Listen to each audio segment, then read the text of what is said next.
Look, I'm about to say something nice about Flash Sentry.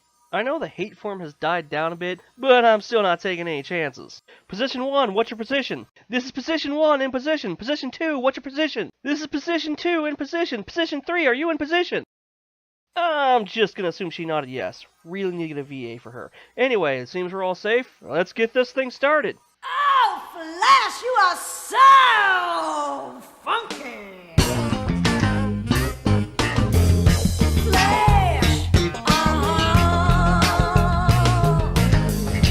Flash! Haha, yes! Little over a year later, but I finally got to pay off that gag. This will make it all worth it. So then, let's talk about Flash Motherbuckin' Sentry. Everyone's favorite guy they love to hate in Equestria Girls. Everyone's favorite waifu stealer. Everyone's favorite... Okay, I'm done. The point is, Flash really doesn't have the best reputation around the brony community.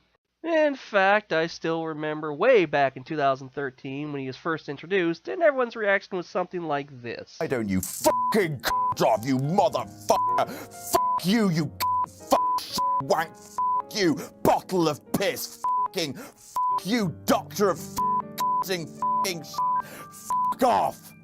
Yeah, it was pretty brutal, although nowadays we reserve that kind of vile for Timber Spruce.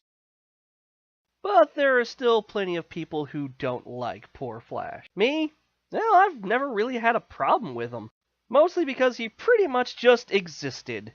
He was the generic pretty nice guy who was there to just check off a box in high school cliches. Which, understandably, is a problem most people have with him and the first Equestria Girls movie in general.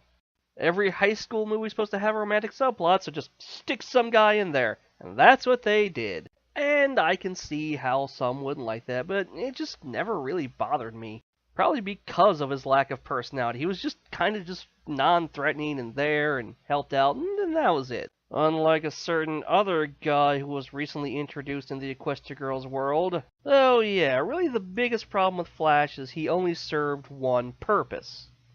And that's pretty easy to tell because once that purpose didn't go over well with most of the fandom, he just kind of drifted around a bit. Honestly, I kind of felt his scene in Rainbow Rocks was really the writer's way to give people a reason to hate him. You know what scene I'm talking about. What? No, not that one. This one. Why are you acting like this? I thought we were friends. Yeah, and then you decided to come back here just so you could beat me in the Battle of the Bands. I want this, Twilight, and you're trying to take it from me. Some friend. That's not why. Come on, Twilight. We've got things to do. You really think you're gonna help them? I bet you have no idea what you're even doing. Yeah, that one. He made Twilight cry. I admit I got a little mad at him there too, but it really wasn't his fault. He was under the siren spell. But once he was free, he was back to his normal nice guy routine, and then the other thing happened. Well, almost did until Trixie came along to ruin the moment. But after that, what was really left for poor Flash? Well, that kinda got answered in friendship games, actually. And continued in Legend of Everfree. And it was his interactions with Sideswipe that helped him land this position. Now, granted, those scenes were kinda to poke fun at the flashlight thing, which was never going to happen. It's not going to happen. Stop trying to make it happen, Hasbro. But they finally did kind of give him something to do and something of a personality trait. As the title of this video suggests, he became a lovable loser. And his big flaw was pining for the girl he just couldn't have, which was shown off very well in this scene, actually. Guess I can't get too jealous, right? After all, she isn't my Twilight. Not that the other Twilight was mine, but we were, you know. Yeah, I get it.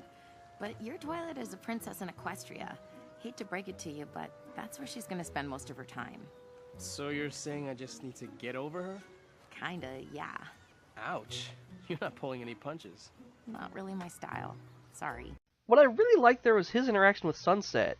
I think it really kind of set the new dynamic they have with her giving this blunt truth and him just kind of having to slowly accept that. Something that got played up in the next scene with these two. Hey, listen, I'm glad I ran into you.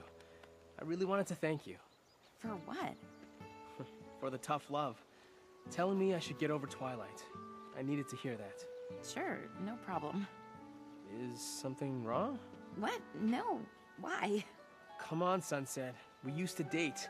I know when something's bothering you. Yeah, I only briefly touched upon that scene in my Legend of Everfree review, but I really did enjoy it. These two really do have a good dynamic together, and I wouldn't mind seeing them share screen time again in another movie. And again, it gives us a good insight to how Flash works, kind of.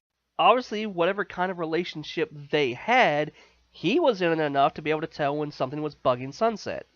And given how he pursued Princess Twilight and then Side Twi, I kind of have the feeling he's the kind of guy who goes all in a relationship. Like, if he has a crush on someone, he is going to go full force until he's told, quite literally, it's not going to happen. Hence why Sunset had to be so blunt with him earlier. Of course, going with that train of thought and how we know Sunset used to be, their relationship could have very easily been an abusive one. I mean, in Rainbow Rocks, she admitted she just used Flash to gain popularity. But I have a feeling Flash was really in it. Which does make me wonder what Sunset did for him to finally break up with her. It's probably something major. Although not major enough where he doesn't start crushing on Twilight a few weeks later. Again, I feel this boy has some major issues in the love area. And while it's not much, hey, it's something. It's something the writers could play off of and develop him even more. I mean, heck, even the title of his song from that short was... well, you remember. I got it. We should decorate it with the sheet music to my song, Love in a Flash. Can I borrow a feeling?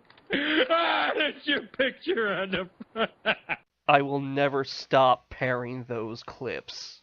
But yeah, it seems the writers finally found a niche for him. He is a lovable loser at love.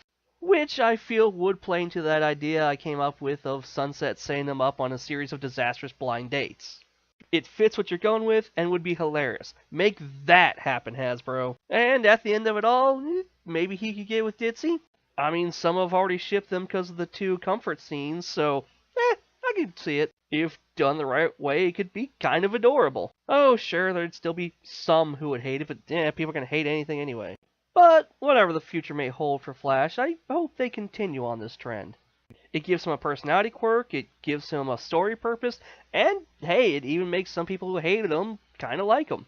Well, that and being compared to the other guy. But hey, maybe there won't be as much hatred for Flash moving forward. And less hatred around the fandom is a win in my book. Speaking of less hate and more love, join me next time when I talk about a group of ponies Pinkie might love even more than her friends, her family. Until then, I am Princess Birdie, and I'll see you again for more Pony Talk.